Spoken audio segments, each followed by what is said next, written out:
আজকে আমরা চলেছি পুরীর জগন্নাথ টেম্পল দর্শন করতে। তার জন্য আমরা বুক করে নিয়েছিলাম একটা অটো। এই অটোটি নিয়েছিল 100 টাকা, অর্থাৎ পার হেড 20 টাকা করে।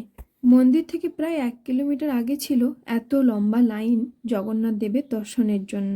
আমরা লাইন দিয়েছিলাম দুপুর 2:30টা থেকে, আর জগন্নাথ দেব দর্শন করতে পেরেছিলাম রাত্রি 8:30টায়। অর্থাৎ 5-6 ঘন্টা টানা লম্বা লাইন দেওয়ার পরই জগন্নাথ দেবের দর্শন করতে পেরেছিলাম। ওখানকার মানুষজন, দোকানদারদের সাথে কথা বলে এটাই বুঝতে পারলাম যে জগন্নাথ দেবকে দর্শনের জন্য সবসময় প্রায় এরকমই ভিড় লেগে থাকে।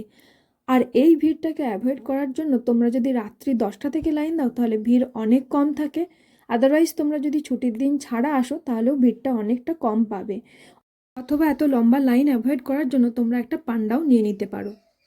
মন্দিরের ভেতরে যেহেতু ফোন অ্যালাউ নেই, তাই 5 টাকা 10 টাকার বিনিময়ে তোমরা ফোন, ব্যাগ, জুতো সব কিছু জমা রাখতে পারবে এই দোকানগুলিতে।